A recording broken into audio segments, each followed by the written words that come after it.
അസ്സലാമു അലൈക്കും വറഹ്മത്തുള്ളാഹി വബറകാതുഹു. സുഹൃത്തുക്കളെ, സൗദി അറേബ്യയിൽ നിന്ന് ഒരു ഞെട്ടിക്കുന്ന വാർത്ത ഇപ്പോൾ പുറത്തുവരികയാണ്. മസ്ജിദ് അന്നബവിയിൽ ഹസ്രത്ത് ഇമാം മഹദിയുടെ ആഗമനം നടന്നുവെന്നാണ് ഈ വാർത്ത. അതായത് സൗദി അറേബ്യയിലെ മദീന നഗരത്തിൽ ഹസ്രത്ത് ഇമാം മഹദി പ്രത്യക്ഷനായെന്നും അദ്ദേഹത്തെ കാണാൻ ഒട്ടനവധി ജനങ്ങൾ ഒത്തുകൂടിയെന്നും പറയപ്പെടുന്നു. അതുമാത്രമല്ല, ഹസ്രത്ത് ഇമാം മഹദിയെ കാണാൻ സൗദി രാജാവ് മുഹമ്മദ് ബിൻ സൽമാൻ തന്നെ മദീനയിലെത്തിയെന്നും വാർത്തകളുണ്ട്. ഇന്നത്തെ വീഡിയോയിൽ വൈറൽ വാർത്തയുടെ പൂർണ്ണ സത്യം ഞങ്ങൾ നിന്നോട് വിശദീകരിക്കും. മസ്ജിദ് അന്നബവിയിൽ ഹസ്രത്ത് ഇമാം മഹദി ശരിക്കും പ്രത്യക്ഷനായോ? അദ്ദേഹത്തിന്റെ ആഗമനം ലോകത്ത് യഥാർത്ഥത്തിൽ സംഭവിച്ചോ? ഇതോടൊപ്പം ഹസ്രത്ത് ഇമാം മഹദിയെക്കുറിച്ചും ഖിയാമത്തിന്റെ ദിനത്തെക്കുറിച്ചും ഓരോ മുസ്ലിമും അറിഞ്ഞിരിക്കേണ്ട ചില പ്രധാന കാര്യങ്ങളും ഞങ്ങൾ നിന്നോട് പങ്കുവെക്കും. അതിനാൽ ഈ വീഡിയോ വളരെ പ്രത്യേകമാണ്. അവസാനം വരെ ഇത് കാണുക. സുഹൃത്തുക്കളെ, ഖുർആനിലും ഹദീസിലും ഖിയാമത്തിന്റെ ദിനത്തിന്റെ വരവിനെക്കുറിച്ച് നിരവധി അടയാളങ്ങൾ പറഞ്ഞിട്ടുണ്ട്. ഈ അടയാളങ്ങളിൽ ഒരു പ്രധാന അടയാളമാണ് ഹസ്രത്ത് ഇമാം മഹ്ദിയുടെ ഈ ലോകത്തേക്കുള്ള ആഗമനം. ഈ കാരണത്താൽ ലോകത്തിന്റെ അവസാന കാലമെടുക്കുമ്പോൾ, ലോകത്ത് അനീതിയും അക്രമവും അതിന്റെ പരിധി കവിയുമ്പോൾ ഹസ്രത്ത് ഇമാം മഹ്ദി ഈ ലോകത്ത് പ്രത്യക്ഷനാകുമെന്ന് എല്ലാ മുസ്ലിമുകളും വിശ്വസിക്കുന്നു. അദ്ദേഹം ലോകത്തിലെ എല്ലാ അനീതികളും അക്രമങ്ങളും ഇല്ലാതാക്കുക മാത്രമല്ല, എല്ലാ മനുഷ്യർക്കും സമാധാനവും സുഖവും നൽകുന്ന ഒരു മുസ്ലിം ഭരണം സ്ഥാപിക്കുകയും ചെയ്യും. ആരാണ് ഹസ്രത്ത് ഇമാം മഹദി? ആര്? ഇപ്പോൾ ചോദ്യം ഉയരുന്നു, ഹസ്രത്ത് ഇമാം മഹദി ആരാണ്? അവർ എവിടെ ജനിക്കും? ഈ വിഷയത്തിൽ ഹസ്രത്ത് ഇമാം മഹദിയുടെ ആഗമനം സൗദി അറേബ്യയിലെ മദീന നഗരത്തിൽ നടക്കുമെന്ന് പറയപ്പെടുന്നു. അദ്ദേഹത്തിന്റെ പേര് മുഹമ്മദ് അല്ലെങ്കിൽ അഹമ്മദ് ആയിരിക്കും. അദ്ദേഹത്തിന്റെ പിതാവിന്റെ പേര് അബ്ദുല്ല, മാതാവിന്റെ പേര് ആമിന എന്നായിരിക്കും. ഹദീസിൽ നിന്ന് നമുക്കറിയാം, ഹസ്രത്ത് ഇമാം മഹദി ഇസ്ലാമിന്റെ 4ാമത്തെ ഖലീഫയായ ഹസ്രത്ത് അലിയുടെയും ഹസ്രത്ത് ബീബി ഫാത്തിമയുടെയും വംശപരമ്പരയിൽ ജനിക്കും. അദ്ദേഹത്തിന്റെ നെറ്റി തിളങ്ങുന്നതായിരിക്കും. മൂക്ക് നീളവും മനോഹരവുമായിരിക്കും. പല്ലുകൾക്കിടയിൽ ചെറിയ വിടവുണ്ടാകും. അദ്ദേഹത്തിന്റെ താടി കട്ടിയുള്ളതും വളരെ നീളമോ ചെറുതോ അല്ലാത്തതായിരിക്കും. അദ്ദേഹത്തിന്റെ കണ്ണുകൾ തിളക്കമുള്ളതും ശോഭയുള്ളതുമായിരിക്കും. അദ്ദേഹത്തിന്റെ തോളുകൾക്കിടയിൽ പ്രവാചകന്റെ മുദ്രയോട് സമാനമായ ഒരു പ്രത്യേക അടയാളമുണ്ടായിരിക്കും. കുറച്ചു സമയത്തിനു ശേഷം ഹസ്രത്ത് ഇമാം മഹദി മദീനയിൽ നിന്ന് ബൈത്തുൽ മുഖദ്ദസിലേക്ക്, അതായത് പലസ്തീനിലേക്ക് യാത്ര ചെയ്യും. അവിടെ അദ്ദേഹം തന്റെ യഥാർത്ഥ സ്വത്വം ജനങ്ങളോട് വെളിപ്പെടുത്തും.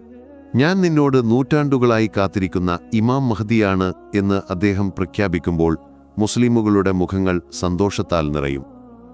അപ്പോൾ ഹസ്രത്ത് ഇമാം മഹദിക്ക് ഏകദേശം 40 വയസ്സ് പ്രായമുണ്ടായിരിക്കും. അദ്ദേഹം തന്റെ ഇമാം മഹദിയാണെന്ന് പ്രഖ്യാപിക്കുന്നത് ഇസ്ലാമിന്റെ ഏറ്റവും വിശുദ്ധമായ സ്ഥലമായ കഅബയ്ക്ക് സമീപത്തു നിന്നായിരിക്കും. അപ്പോൾ അദ്ദേഹം വെള്ള വസ്ത്രം ധരിച്ചിരിക്കും. പ്രവാചകന്റെ ഒരു ഷർട്ട്, അദ്ദേഹത്തിന്റെ പതാക, ഒരു വാൾ എന്നിവ അദ്ദേഹത്തോടൊപ്പം ഉണ്ടായിരിക്കും. അങ്ങനെ ഹസ്രത്ത് ഇമാം മഹദിയുടെ ഭരണം ഏകദേശം 700 വർഷം ഈ ലോകത്ത് തുടരും. ഹസ്രത്ത് ഇമാം മഹദിയുടെ വരവിന് മുമ്പ് അവിശ്വാസികൾ മുസ്ലിമുകളോട് തുറന്ന അനീതി ചെയ്യും. ലോകമെമ്പാടും മുസ്ലിമുകൾക്കുമേൽ ക്രൂരതകൾ അനുഭവപ്പെടുമിപ്പോൾ നടക്കുന്നതുപോലെ. എന്നാൽ ഇമാം മഹദി ഈ ലോകത്ത് പ്രത്യക്ഷനാകുമ്പോൾ പാപങ്ങളിലും അനീതിയിലും കുടുങ്ങിയവരെ അദ്ദേഹം രക്ഷിക്കുകയും നീതിയും ന്യായവും സ്ഥാപിക്കുകയും ചെയ്യും. ഇപ്പോൾ സൗദി അറേബ്യയിൽ നിന്ന് പുറത്തുവരുന്ന ഒരു വാർത്ത പറയുന്നത് ഹസ്രത്ത് ഇമാം മഹദിയുടെ ആഗമനം ഇതിനകം നടന്നുവെന്നും സൗദി രാജാവ് മുഹമ്മദ് ബിൻ സൽമാൻ തന്നെ അദ്ദേഹത്തെ കാണാൻ വന്നുവെന്നുമാണ്. ഈ വൈറൽ വാർത്തയുടെ പൂർണ്ണ സത്യം എന്താണ്? നമുക്ക് അന്വേഷിക്കാം. സുഹൃത്തുക്കളെ, എന്നോട് കാണിക്കുന്ന ഈ വീഡിയോ മസ്ജിദ് അന്നബവിയിൽ നിന്നുള്ളതാണെന്നാണ് അവകാശപ്പെടുന്നത്. ഈ വീഡിയോയിൽ ഒരു വ്യക്തി പെട്ടെന്നെഴുന്നേറ്റ്, ഞാൻ ഹസ്രത്ത് ഇമാം മഹ്ദിയാണ്, ഞാൻ അള്ളാഹുവിന്റെ ദൂതനാണ് എന്ന് പറഞ്ഞു. അവനോട് പേര് ചോദിച്ചപ്പോൾ അവൻ തന്റെ പേര് മുഹമ്മദ് എന്നും പിതാവിന്റെ പേര് അബ്ദുല്ല എന്നും പറഞ്ഞു. ഇത് കേട്ട് അവിടെ ഉണ്ടായിരുന്നവർ ഞെട്ടിപ്പോയി. പിന്നീട് ആളുകൾ അവനോട് വിവിധ ചോദ്യങ്ങൾ ചോദിക്കാൻ തുടങ്ങി. ഈ സമയത്ത് അവന്റെ ചുറ്റും ഒരു ജനക്കൂട്ടം ഒത്തുകൂടി. ചിലർ അവന്റെ വീഡിയോ റെക്കോർഡ് ചെയ്ത് സോഷ്യൽ മീഡിയയിൽ അപ്ലോഡ് ചെയ്തു. അത് പെട്ടെന്ന് വൈറലായി. ഇങ്ങനെ ഈ വാർത്ത സൗദി അറേബ്യയിൽ വന്യതീവ്രതയോടെ പടർന്നു. ഈ സംഭവത്തിന് ശേഷം സൗദി രാജാവ് മുഹമ്മദ് ബിൻ സൽമാൻ മസ്ജിദ് അന്നബവിയിലെത്തി ഈ വ്യക്തിയെ കണ്ടുവെന്ന് പറയപ്പെടുന്നു. തുടർന്ന് സൗദി പോലീസിനെ വിളിച്ച വ്യക്തിയെ അവർക്ക് കൈമാറി. പോലീസ് അവനെ അറസ്റ്റ് ചെയ്ത് കൊണ്ടുപോയി അവനെതിരെ ഒരു കേസ് ഫയൽ ചെയ്തു. ഈ സംഭവം ഏകദേശം 2 വർഷം മുമ്പുള്ളതാണ്. എന്നാൽ ഇപ്പോൾ സൗദി കോടതി ഈ വ്യക്തിയെക്കുറിച്ച് ഒരു ഞെട്ടിക്കുന്ന വിധി പുറപ്പെടുവിച്ചിരിക്കുകയാണ്. ഈ വ്യക്തി ഹസ്രത്ത് ഇമാം മഹ്ദിയാണെന്ന് അവകാശപ്പെട്ടപ്പോൾ സൗദി പോലീസ് അവനെ അറസ്റ്റ് ചെയ്ത് കസ്റ്റഡിയിലെടുത്തു. മദീനയിൽ പ്രവേശിച്ച് പ്രവാചകത്വം അവകാശപ്പെട്ട ദിൻമുസ്ലിമുകളുടെ വികാരങ്ങളെ വ്രണപ്പെടുത്തിയെന്ന കുറ്റത്തിന് അവനെതിരെ കേസെടുത്തു. ഏകദേശം 2 വർഷത്തോളം അവനെതിരെ കേസ് നടന്നു. ഇപ്പോൾ സൗദി കോടതി അവന്റെ ശിരച്ഛേദം വിധിച്ചിരിക്കുകയാണ്. ഹസ്രത്ത് ഇമാം മഹ്ദിയെക്കുറിച്ച് ഹദീസിൽ നിന്ന് വ്യക്തമാണ്, ഖിയാമത്തിന്റെ ദിനം ഈ ലോകത്ത് വരില്ല ഹസ്രത്ത് ഇമാം മഹ്ദി പ്രത്യക്ഷനാകാതെ. പ്രവാചകൻ പറഞ്ഞു, അല്ലാഹു ഖിയാമത്തിന്റെ ദിനം വരുന്നതിനു മുമ്പ് ഹസ്രത്ത് ഇമാം മഹ്ദിയെ ഈ ലോകത്തേക്ക് അയക്കില്ല. അതായത് ഖിയാമത്തിന്റെ ദിനത്തിന് തൊട്ടുമുമ്പാണ് ഇമാം മഹ്ദി പ്രത്യക്ഷനാകുക. ഹസ്രത്ത് ഇമാം മഹ്ദിയുടെ ഏറ്റവും പ്രത്യേകത, അദ്ദേഹം ഒരു പ്രവാചകനായി വരില്ല, മറിച്ച് പ്രവാചകന്റെ അനുയായിയായി വരും. അദ്ദേഹം ഈ ലോകത്ത് പ്രത്യക്ഷനാകുമ്പോൾ താൻ ഇമാം മഹ്ദിയാണെന്ന് സ്വയം പ്രഖ്യാപിക്കില്ല. പകരം ലോകമെമ്പാടുമുള്ള പണ്ഡിതന്മാർ അവനെ തിരിച്ചറിയുകയും അവന്റെ കൈകളിൽ വിശ്വസ്തതയുടെ പ്രതിജ്ഞ എടുക്കുകയും ചെയ്യും. ഇനി മറ്റ് അടയാളങ്ങൾ നോക്കാം. ഹസ്രത്ത് ഇമാം മഹ്ദിയുടെ ആഗമനത്തിന് ശേഷം സിറിയയിൽ നിന്ന് അദ്ദേഹത്തിനെതിരെ ഒരു വലിയ ആക്രമണമുണ്ടാകും. എന്നാൽ അല്ലാഹു ആ സൈന്യത്തെ ഭൂമിയിൽ താഴ്ത്തും. അതേസമയം ഖുറാസാനിൽ നിന്ന് ഒരു സൈന്യം ഉയർന്നിമാം മഹ്ദിക്ക് വേണ്ടി പോരാടുകയും അവനെ സഹായിക്കുകയും ചെയ്യും. ഈ എല്ലാ അടയാളങ്ങളും ഹദീസിൽ നിന്ന് തെളിയിക്കപ്പെട്ടവയാണ്. ഇതിന് പുറമെനിന്നോട് കേൾക്കുന്ന മറ്റ് കാര്യങ്ങൾ അന്ധമായി വിശ്വസിക്കരുത്. കാരണം ഇന്ന് സോഷ്യൽ മീഡിയയുടെ യുഗമാണ്. പ്രശസ്തി നേടാൻ വേണ്ടി ആളുകൾ എന്തും പറയും, ഏത് തരത്തിലുള്ള വീഡിയോകളും നിർമ്മിച്ച് അപ്ലോഡ് ചെയ്യും. ചിലർ പ്രവാചകനാണെന്ന് അവകാശപ്പെടുന്നു, ചിലർ ഇമാം മഹ്ദിയാണെന്ന് പറയുന്നു. എന്നാൽ ഇത്തരം കാര്യങ്ങൾ അന്ധമായി വിശ്വസിക്കരുത്. നമ്മുടെ പ്രിയപ്പെട്ട പ്രവാചകൻ ഖിയാമത്തിന്റെ അടയാളങ്ങളെക്കുറിച്ച് വ്യക്തമായി പറഞ്ഞിട്ടുണ്ട്.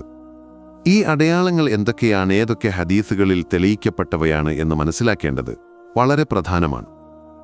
ഈ പ്രലോഭനങ്ങളുടെ കാലഘട്ടത്തിൽ ആരെങ്കിലും ഞാൻ ഇമാം മഹ്ദിയാണ് അല്ലെങ്കിൽ ഞാനൊരു പ്രവാചകനാണ് എന്ന് പറഞ്ഞാൽ അവനെ ഒരിക്കലും വിശ്വസിക്കരുത്.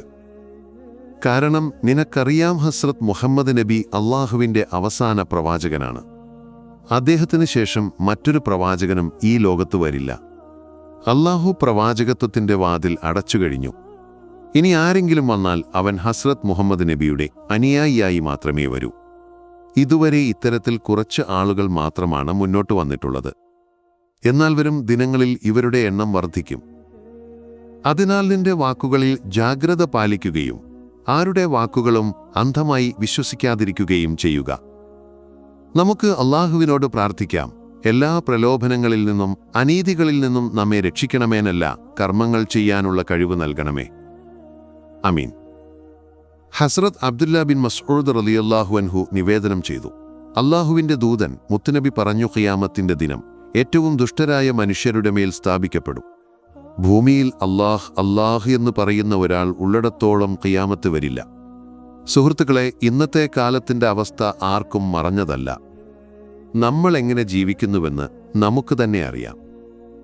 ഒരു അല്ലാഹുവിലും ഒരു പ്രവാചകനിലും ഒരു ഖുർആനിലും വിശ്വസിക്കുന്നുണ്ടെങ്കിലും നമ്മൾ മതത്തിൻ്റെ പഠനങ്ങളിൽ നിന്ന് വളരെ അകലെയാണ്. ഖിയാമത്തിന്റെ ദിനം വരുമ്പോൾ ഭൂമി വിറയ്ക്കും, ആകാശം ഇളകും, പർവ്വതങ്ങൾ തകർന്നടിയും, കടലുകളിലും നദികളിലും തീ ജ്വലിക്കും, ജീവജാലങ്ങൾ മരിക്കും, ആകാശങ്ങൾ പിളർന്നുപോകും, നക്ഷത്രങ്ങൾ വീഴും, പർവ്വതങ്ങൾ പൊടിയായി മാറും, കടലുകൾ തിളയ്ക്കും, ഭൂമി ചുരുങ്ങും, ഭൂമി അതിൻ്റെ ഉള്ളിലുള്ളവയെ പുറത്തേക്ക് വലിച്ചെറിയും. അപ്പോൾ മനുഷ്യൻ ചോദിക്കും, ഇതിന് എന്താണ് സംഭവിച്ചത്? പർവ്വതങ്ങൾ പഞ്ഞി പോലെ പറക്കും. അള്ളാഹുവിൻ്റെ കൽപ്പന പ്രകാരം മുഴുവൻ പ്രപഞ്ചവും മരണത്തിന് വിധേയമാകും. സൂര്യനും ചന്ദ്രനും നക്ഷത്രങ്ങളും രാത്രിയും പകലുമെല്ലാം തുടർന്ന് പ്രവർത്തിക്കും. കുട്ടികൾ കിടക്കകളിൽ നിന്ന് എഴുന്നേൽക്കും, അമ്മമാർ അടുപ്പുകൾ ചൂടാക്കും, ആളുകൾ അവരുടെ ജോലികളിലും ദൈനംദിന ജീവിതത്തിലും മുഴുകിയിരിക്കും, കർഷകർ വയലുകളിൽ ഉഴുതുകൊണ്ടിരിക്കും. പെട്ടെന്നൊരു ശബ്ദം ഉയരും, ഒരു ദുരന്തം സംഭവിക്കും. എല്ലാവരും അവരുടെ ജോലിയിൽ മുഴുകിയിരിക്കെ ഒരു സ്ഫോടനമുണ്ടാകും. ആളുകളുടെ കൈകളിൽ നിന്ന് വസ്തുക്കൾ വീഴും. മാതാപിതാക്കൾ അവരുടെ കുട്ടികളെ തിരിച്ചറിയാൻ പോലും വിസമ്മതിക്കും. ഓരോ മനുഷ്യനും ഓടിപ്പോകും. ഭൂമി പിളർന്നുപോകും. പക്ഷികളും മൃഗങ്ങളും ഭയന്ന് വിറയ്ക്കും. മറഞ്ഞിരുന്ന ജിന്നുകൾ പോലും ദൃശ്യമാകും. മരണത്തിന്റെ കനിവില്ലാത്ത കൈ എല്ലാവരെയും ശാശ്വത നിദ്രയിലേക്ക് ആഴ്ത്തും. ആരെങ്കിലും ഇവിടെ വീഴും, ആരെങ്കിലും അവിടെ വീഴും. പർവ്വതങ്ങൾ പൊടിയായി മാറും. ഒരു കൽപ്പനയാൽ മുഴുവൻ മനുഷ്യരാശിയും നശിക്കും. ആരും കരയാൻ ബാക്കി ഉണ്ടാകില്ല, അടക്കം ചെയ്യാൻ ബാക്കിയുണ്ടാകില്ല. ആളുകൾ ഭൂമിയുടെ വിള്ളലുകളിൽ അപ്രത്യക്ഷമാകും. ആദ്യ ആകാശം മരണത്തിന്റെ സ്ഫോടനത്തോടെ പറന്നുപോകും. മുഴുവൻ പ്രപഞ്ചവും നശിച്ച ശേഷം അല്ലാഹു ചോദിക്കും, ആരു ബാക്കിയുണ്ട്?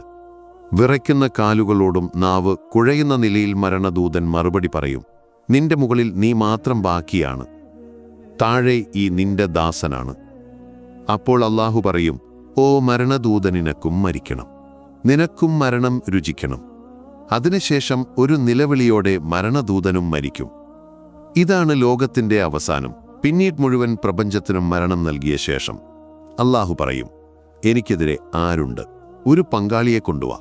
പിന്നീട് വീണ്ടും വീണ്ടും ഭൂമിയും ആകാശവും വിറപ്പിച്ച് അല്ലാഹു പ്രഖ്യാപിക്കും, ഞാൻ രാജാവാണ്. രാജാക്കന്മാർ എവിടെ? അക്രമികൾ എവിടെ? അഹങ്കാരത്തോടെ നടന്നവർ എവിടെ? ധനവും ശക്തിയും കൊണ്ട് ഗർവിച്ചവർ എവിടെ? ഇന്നാരുടെ രാജ്യമാണ്? എന്റെ ദാസന്മാരെ, നിന്നോടൊന്നും ഉണ്ടായിരുന്നില്ല. ഞാൻ നിന്നോട് സൃഷ്ടിച്ചു, ഞാൻ നിന്നോട് അവസാനിപ്പിച്ചു, ഞാൻ വീണ്ടും നിന്നോട് ജീവിപ്പിക്കും. ഇനി ഒരാൾ സ്വർഗത്തിലേക്ക് പോകും, ഒരാൾ നരകത്തിന്റെ തീയിലെരിയും. നരകത്തിൽ പോകുന്നവർ മരിക്കില്ല, സ്വർഗത്തിൽ പോകുന്നവരും മരിക്കില്ല. ആ സമയത്തിനായി കാത്തിരിക്കുക. പിന്നീട്ടൊരു ശബ്ദം ഉയരും, എല്ലാവരും ഭൂമിയിൽ നിന്ന് പുറത്തുവരും. എല്ലാവരും ഹാഷറിന്റെ സമതലത്തിലേക്ക് വലിച്ചിഴക്കപ്പെടും. അവിടെ 3 തരം ആളുകളുണ്ടായിരിക്കും. വാഹനങ്ങളിൽ സഞ്ചരിക്കുന്നവർ, കാൽനടയായി നടക്കുന്നവർ, തലകീഴായി നടക്കുന്നവർ. കല്ലറകൾ പിളർന്നു പോകും. ചിലർ കറുത്ത രാത്രിയെപ്പോലെ മുഖവുമായി കല്ലറകളിൽ നിന്ന് പുറത്തുവരും. ചിലർ പുതുമയുള്ള മനോഹരമായ തിളങ്ങുന്ന പുഞ്ചിരിക്കുന്ന മുഖവുമായി പുറത്തുവരും. അല്ലാഹു ചിലർക്ക് അവരുടെ കർമ്മപുസ്തകം വലത് കൈയിൽ നൽകും. വലത് കൈയിൽ കർമ്മപുസ്തകം ലഭിക്കുന്നവൻ ഞാൻ വിജയിച്ചു എന്ന് പറയും. ഇടത് കൈയിൽ ലഭിക്കുന്നവൻ പറയും, അയ്യോ, ഞാൻ നശിച്ചു. എന്റെ കർമ്മപുസ്തകം എന്തുകൊണ്ട് ഇടത് കൈയിൽ തന്നു? വലത് കൈയിൽ തരാതിരുന്നത് എന്തുകൊണ്ട്? ഓ മരണമേ, എന്നെ എടുത്തുകൊണ്ടുപോ. പക്ഷേ എപ്പോഴേക്കും മരണം മരിച്ചു കഴിഞ്ഞിരിക്കും. വലത് കൈയിൽ കർമ്മപുസ്തകം ലഭിക്കുന്നവർ ഉറക്കെ പ്രഖ്യാപിക്കും, നോക്കൂ, ഞാൻ വിജയിച്ചു. എനിക്ക് സ്വർഗത്തിന്റെ സർട്ടിഫിക്കറ്റ് ലഭിച്ചു. ആളുകൾ ചോദിക്കും, നിന്റെ വിജയം എങ്ങനെ? അവൻ പറയും, എന്റെ അല്ലാഹു എന്നോട് കണക്ക് ചോദിക്കുമെന്ന് എനിക്ക് ഉറപ്പുണ്ടായിരുന്നു. ഞാൻ ഈ ദിനത്തിനായി ലോകത്ത് ജീവിക്കുമ്പോൾ തയ്യാറെടുത്തിരുന്നു. അപ്പോൾ അല്ലാഹു പറയും, നിനക്ക് മനോഹരമായ ജീവിതം, നിന്റെ വിജയത്തിന് അഭിനന്ദനങ്ങൾ. സുഹൃത്തുക്കളെ, അല്ലാഹു ഖിയാമത്തിന്റെ തീയതിയെക്കുറിച്ചുള്ള അറിവ് ആർക്കും നൽകിയിട്ടില്ല. ഖിയാമത്ത് പെട്ടെന്ന് വരുമെന്ന് ഖുർആനിൽ പറഞ്ഞിട്ടുണ്ട്, പക്ഷേ അതിന്റെ നിശ്ചിത തീയതി വെളിപ്പെടുത്തിയിട്ടില്ല.